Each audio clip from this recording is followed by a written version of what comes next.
ಆತ್ಮೀಯ H16 news ಅರ್ಥಾತ್ ಹೇ ಸೀತಾರಾಮ್ ನ್ಯೂಸದ ವೀಕ್ಷಕರೇ, ನಾನು ನಿಮ್ಮವ ಎಂ ಆಯುಧ ಮಲ್ಲಪ್ಪ ಜೊತೆ ಅವರು. ತಾವು ಈಗ ಸುದ್ದಿಗಳ ಲೋಕಕ್ಕೆ ಎಂಟ್ರಿ ಹೊಡಿತಾ ಇದ್ದೀರಿ. ಈ ಸುದ್ದಿಗಳನ್ನು ಪ್ರತಿಯೊಂದು ನೋಡೋ ಜೊತೆಗೆ ನಿಮ್ಮ ಅಭಿಪ್ರಾಯಗಳನ್ನು ಹಂಚ್ತಾ ಇರ್ರಿ. ಯಾಕಂದರೆ ಈ ಸುದ್ದಿಗಳು ನಿಮಗಾಗಿ, ನಿಮ್ಮ ಬದುಕಿಗಾಗಿ, ನಿಮ್ಮ ವೈಚಾರಿಕೆಗಾಗಿ, ನಿಮ್ಮ ತಿಳುವಳಿಕೆಗಾಗಿಯೂ ನಿಮಗೂ ಗೊತ್ತು, ಜೊತೆಗೆ ನಮಗೂ ನಿಮ್ಮೊಂದಿಗೆ ಇದೊಂದು ಮಾತಾಡುವಂಥ ಜೊತೆಗೆ ಸುದ್ದಿಗಳನ್ನು ಬಿಡುವಂಥ ಕೆಲಸ.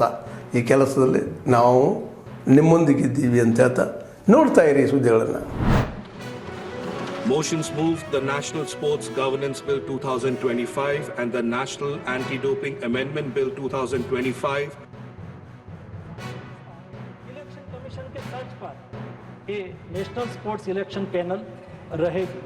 उसके अलावा आज सभी फेडरेशन में अलग अलग सभ्य संख्या, कोई फेडरेशन में उसका बोर्ड 15 लोगों का होता है, 17 लोगों का होता है, 25 लोगों का होता है, कोई लिमिटेशन नहीं. हमने ये बिल में प्रावधान करा है कि स्पोर्ट्स की बॉडी, गवर्निंग बॉडी की संख्या 15 की ही रहेगी या तो 15 से कम रहेगी. और उसके अलावा सेप्स, उसके अलावा स्पोर्ट्स में एथिक कमीशन में महिला का प्रतिनिधित्व रहेगा, एथलीट का प्रतिनिधित्व रहेगा. फेडरेशन में भी 2 गवर्निंग बोर्ड में 2 एथलीट रहेंगे. मिनिमम 4 महिला इस बोर्ड में रहेगी ताकि महिलाओं का भी इस बोर्ड में प्रतिनिधित्व हो. एकदम पारदर्शिता के साथ देश के सभी एथलीट को जस्टिस मिले, अपनी क्षमता के आधार पर परफॉर्मेंस करने की अपॉर्चुनिटी मिले, गुड गवर्नेंस हो, सरकार सपोर्टिव रोल में रहे, ओलंपिक चार्टर का पालन हो, अच्छी तरह से गुड गवर्नेंस हो और देश स्पोर्ट्स सेक्टर में आगे बढ़े. उस उद्देश्य के साथ ये बिल लाया गया है. और उसके अलावा यह national anti doping amendment bill है. हम नेशनल डोपिंग अमेंडमेंट बिल वाडा कोड को अलाइन करने के लिए लाए हैं. उसमें ट्रांसपेरेंसी हो, नाडा को स्वायत्ता मिले, उसमें कोई इंटरेस्ट ऑफ कॉन्फ्लिक्ट ना हो और देश में डोपिंग के खिलाफ हम मूवमेंट अच्छी तरह से कर सके. इस उद्देश्य को सिद्ध करने के लिए national anti doping amendment bill भी उसके साथ लाए हैं. दोनों बिल पर माननीय सदस्यगण विचार करें और पारित करें, यही अपेक्षा. धन्यवाद. Doped or she's doped, then you know the consequences.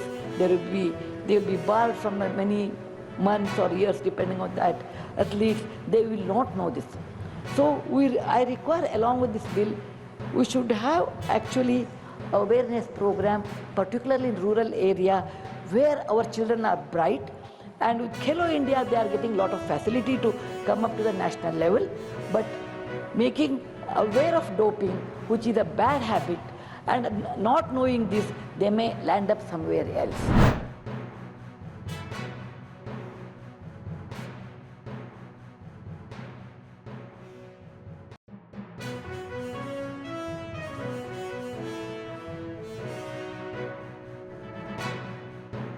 ಸಭಾಧ್ಯಕ್ಷ, ಈಗ ಬಳ್ಳಾರಿ ನಗರದಿಂದ ಒಂದು 10 ಕಿಲೋಮೀಟರ್ 15 ಕಿಲೋಮೀಟರ್ ದೂರದಲ್ಲಿ ಲೇಔಟ್ಸ್ ಆದರೆ ಅಲ್ಲಿಂದ ಕಾರ್ಪೊರೇಷನ್ ನೀರು ಹೆಂಗೆ ತಗೊಂಡು ಹೋಗಿ ಬರ್ತದೆ? ಹತ್ರ ಇದ್ದರೆ ಅವರು ನಮ್ಮ ಸ್ಥಳೀಯ ಮಹಾನಗರ ಪಾಲಿಕೆ ದುಡ್ಡು ಕಟ್ಟಿದ್ರೆ ಅವ್ರು ಕೊಡ್ತಾರೆ ಸಭಾಧ್ಯಕ್ಷ. ನಾವು ನೀರು ಕೊಡುವಂಥದ್ದು ನಮ್ಮಲ್ಲಿಲ್ಲ ವ್ಯವಸ್ಥೆ ಸಭಾಧ್ಯಕ್ಷ. ಆದ್ದರಿಂದ ಹತ್ರ ಇರುವಂಥ ಲೇಔಟ್ಸ್ ಕಟ್ಟಿದಂಥ ಸಂದರ್ಭದಲ್ಲಿ ಮಾತ್ರ ಕೊಡೋಕ್ಕೆ ಸಾಧ್ಯ ಸಭಾಧ್ಯಕ್ಷ. 30 20 ಈ ಥರ 20-40 ಕಟ್ಕೊಳ್ಳೋರಿಗೆ ಅವ್ರ ಸ್ಥಿತಿ ಏನಾಗ್ಬೋದು? ಸಾರ್ವಜನಿಕರಿಗೆ ಬೇಗ ಪರಿಹಾರವನ್ನು ಯಾವಾಗ ಮಾಡಿಕೊಡ್ತೀರಿ?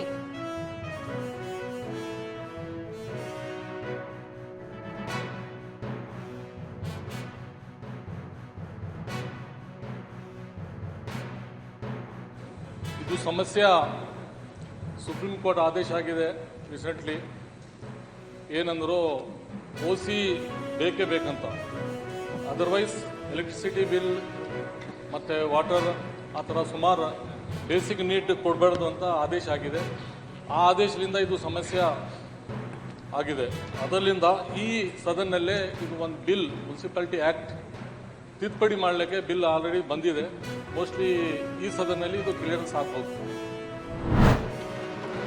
Motions moved the National Sports Governance Bill 2025 and the National Anti-Doping Amendment Bill 2025. National doping amendment bill वाडा कोड को अलाइन करने के लिए लाए हैं.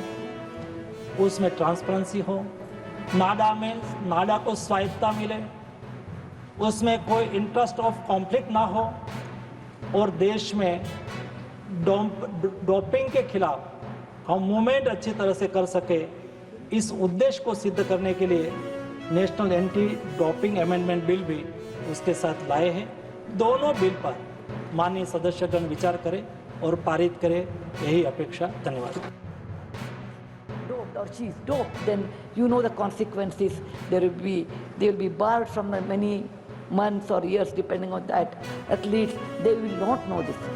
So I require, along with this bill, we should have actually awareness program, particularly in rural area where our children are bright, and with Khelo India they are getting a lot of facility to come up to the national level, but making aware of doping, which is a bad habit, and not knowing this, they may land up somewhere else.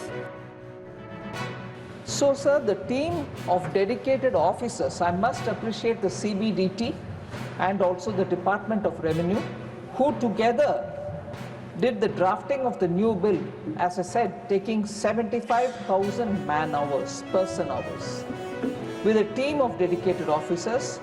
So the Income Tax Department worked very earnestly and repeatedly went through for any overlaps or errors in the language and kept itself constantly reviewing and correcting, reiterating, and so on. So, before I get into the features of the bill, and I wouldn't take long to give the data, this is a bill which is going to be very consequential. An income tax act every year, some amendment in the finance bill itself, we all pay a lot of attention, go into the details, what will it mean, what is the implication on me, how many people will end up paying more, paying less, what are the other provisions with which action will be taken on me, and so on. All of us are quite aware of that. So for even one little amendment to the Income Tax Act, there is so much attention given for the finance bill during the budget session every year. So this is a very consequential act in that we are changing the 1961 Act itself in a way, removing it and bringing a new act.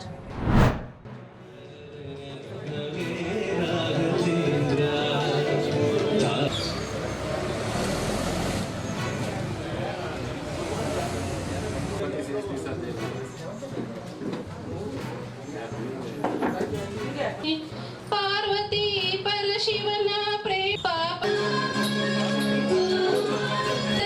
ಬಾಳಿನ ಕಲ್ಪತರು ನೀನೇ. ಅವ್ರಿಗೂ 2 scheme ಬಗ್ಗೆ ನೀವು ಮಾಹಿತಿ ಕೊಟ್ಟು ಇಲ್ಲಿ ಸಿಗುವ ನಿಮ್ಮ ಪಾಂಪ್ಲೆಟ್ಸ್ ಎಲ್ಲ ಅವ್ರಿಗೂ ತೋರಿಸಿ 2 ಸ್ಕೀಮ್ ನಲ್ಲಿ ಖಂಡಿತವಾಗೂ ₹200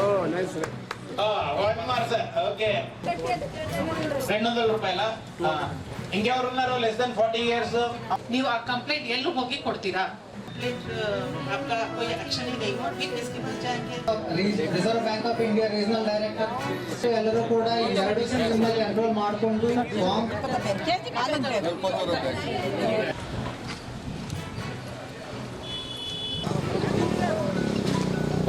ನಮ್ಮ ಅಕೌಂಟ್ಸ್ ಬಗ್ಗೆ ಎಲ್ಲ ಇದೆ. All people should take advantage of all these schemes. They're very good schemes. So now the saturation drive is going on. जिनका अकाउंट नहीं खुला है उनका भी अकाउंट खुलेगा. जिनका अकाउंट इनऑपरेटिव हो गया बिकॉज ऑपरेशन नहीं हुआ उनका एक्टिवेट किया जाएगा. But also also the focus is mainly on the re-KYC because this Jan Dhan Yojana started in 2014, so 10 years has elapsed. So there is a purpose of doing these scams that we have to do again the know your customer, which we call in banking jargon as a re-KYC, and we are sensitizing all the rural people who are opened accounts from 2014 onwards. So many public here, and wherein we have the opportunity to explain all the social welfare schemes which has been floated by our central government. So here also we have stressed about the importance of re-KYC, dormant accounts, availing nomination facility. So all these things have been explained in detail. ಈ ಥರ ಮಾಡಬೇಕು, ಇದನ್ನೆಲ್ಲ ಇದು ಮಾಡಿ ಸದುಪಯೋಗ ಪಡಿಸ್ಕೊಬೇಕು ಅಂತ ಹೇಳ್ಬಿಟ್ಟು ರೈತರಿಗೆ, ಈ ಮಹಿಳೆಯರಿಗೆ, ಇವ್ರಿಗೆಲ್ಲರಿಗೂ ಹೇಳ್ಕೊಟ್ಟು ನಮ್ಮ ಪಂಚಾಯತಿ ಸುದೈವನೇ ಸರ್, ಖಂಡಿತ ಸುದೈವನೇ ಎಲ್ಲ ಏನಕ್ಕೆ ಇಷ್ಟಪಡ್ತೀರಾ? re-KYC ಕೂಡ ಸ್ಥಳದಲ್ಲೇ ಮಾಡ್ಕೊಡ್ತಾ ಇದ್ದಾರೆ, ಅದ್ರ ಬಗ್ಗೆ? ಹೌದು ಸರ್, ಅದು re-KYC ಮಾಡ್ಕೊಡ್ತಿದ್ದಾರೆ, ಮತ್ತೆ ಪೆನ್ಷನ್ ಬಗ್ಗೆನೂ ಮಾಡ್ಕೊಡ್ತಾ ಇದ್ದಾರೆ. ಎಲ್ಲನೂ ಒಳ್ಳೆ ಸವಲತ್ತಲ್ಲಿ ಒದಗಿಸ್ತಾ ಇದ್ದಾರೆ. ಗ್ರಾಮೀಣ ಜನಕ್ಕೆ ಇದು ಬಹಳ ಅನುಕೂಲ ಆಗುವಂಥ ಕೆಲಸ ಸರ್ ಇದು. ಮತ್ತೆ re-KYC ಎಷ್ಟೋ ಜನಕ್ಕೆ KYC ಮಾಡಿಸ್ಕೊಂಡು ಗೊತ್ತಿರಲ್ಲ, ಏನು ಬ್ಯಾಂಕ್ಗಳಿಗೆ ಹೋಗಿ ತುಂಬಾನೇ ಪರದಾಡ್ತಾರೆ. ಅಂಥವ್ರು BCಗಳ ಹತ್ರ ಆಗಿರ್ಬೋದು ಅಥವಾ ಇಲ್ಲಿ ಆಯೋಜನೆ ಮಾಡಿರ್ತಕ್ಕಂಥ ಕಾರ್ಯಕ್ರಮದಲ್ಲಿ ತುಂಬ ಜನ ಮಾಡಿಸ್ಕೊಂಡಿದ್ದಾರೆ re-KYC. ಮತ್ತು PMJDY ಅಂದರೆ ಝೀರೋ ಅಕೌಂಟ್, ಇದು ಎಲ್ಲರಿಗೂ ತುಂಬ ಅನುಕೂಲ. ಎಲ್ಲ ಬ್ಯಾಂಕರ್ಸ್ಗೂ ಸೇರಿಸಿ ಒಂದು ಫೈನಾನ್ಷಿಯಲ್ ಇನ್ಕ್ಲೂಷನ್ ಕ್ಯಾಂಪನ್ನು ಮಾಡಿ ಸಕ್ಸಸ್ಫುಲ್ ಮಾಡಿದ್ವಿ. ಎಲ್ಲ ಜನಗಳಿಗೂ ನಾವು ಸೇವೆಯನ್ನು re-KYC ಒದಗಿಸ್ತಾ ಇದ್ದೀವಿ. ಮತ್ತು ಎಲ್ಲ ಮೈಕ್ರೋ ಇನ್ಶೂರೆನ್ಸ್ ತಗೊಳ್ಳೋದಕ್ಕೆ ಎಲ್ಲ ನಾವು ಉತ್ತೇಜನ ಮಾಡ್ತಾ ಇದ್ದೀವಿ. ಎಲ್ಲರೂ ಮಾಡಿಸ್ಕೊತಾ ಇದ್ರು. ಒಬ್ಬರು BC ಒಬ್ಬರು ಇದ್ದಾರೆ, ಇಲ್ಲ ಅಂದ್ರೆ BC ಅವರ ಮನೆಗೆ ಹೋಗಿ ಕಸ್ಟಮರ್ ಮನೆಗೆ ಹತ್ರ ಹೋಗಿ ಅಲ್ಲಿಂದ ತಗೋಬೋದು. ಇಲ್ಲ ಅಂದರೆ OTP ಥರ ಒಂದು ಸ್ಕೀಮ್ ಇದೆ. ಇಲ್ಲ ಅಂದರೆ ಈ ಥರ ಒಂದು ತಂಬು ಮುದ್ರೆ ಕೊಟ್ಟಿದ್ರೆ ಆಟೋಮೆಟಿಕ್ re-KYC ಆಗ್ತಾ ಇದೆ. ಅದರ ಡಿಜಿಟಲೈಸೇಷನಲ್ಲಿ ಸ್ವಲ್ಪ ಡೆವಲಪ್ಮೆಂಟ್ ಆಗಿದೆ. ಎಲ್ಲ ಬ್ಯಾಂಕ್ಸ್ದು ಸಾಫ್ಟ್ವೇರು ಸ್ವಲ್ಪ ಜನಕ್ಕೆ ಸ್ವಲ್ಪ ಈಸಿ ಆಗಿದೆ ಸಿಸ್ಟಮ್. ಆದ್ಮೇಲೆ ಎಲ್ಲ ಸುದ್ದಿಗಳನ್ನು ನೋಡಿದ್ರಲ್ಲ, ಏನು ಅನಿಸ್ತು ನಿಮಗೆ? ಇದರಲ್ಲೇ ನಿಮ್ಗೆ ಲೈಕ್ ಆಗಿರ್ಬೋದು, ಡಿಸ್ಲೈಕು ಆಗಿರ್ಬೋದು, ಕಾಮೆಂಟ್ ಬೇಡಪ್ಪ ಅಂತೂ ಅನಿಸಿರ್ಬೋದು, ಕಾಮೆಂಟ್ ಮಾಡಬೇಕಪ್ಪ ಅನಿಸಿರ್ಬೋದು, ಶೇರ್ ಮಾಡಬಾರ್ದಪ್ಪ ಅನಿಸಿರ್ಬೋದು, ಅದು ಮಾಡಬೇಕು ಅನಿಸಿರ್ಬೋದು. ಏನಾದರೂ ಆಗಲಿ ಶೇರ್ ಮಾಡ್ತಾಯಿರಿ, ಈ ನ್ಯೂಸ್ಗಳನ್ನ ಹಂಚ್ತಾ ಇರಿ, ಜೊತೆಗೆ ಇದಕ್ಕೆ ಸಬ್ಸ್ಕ್ರೈಬ್ ಆಗ್ತಾಯಿರಿ ಅಂತ ಹೇಳ್ತಾ H16 ನ್ಯೂಸ್ ಅರ್ಥಾತ್ ಹೇ ಸೀತಾರಾಮ್, ಇದು ಸತ್ಯದ ಕೈಗೆ ನಡಿ. ವಂದನೆಗಳು.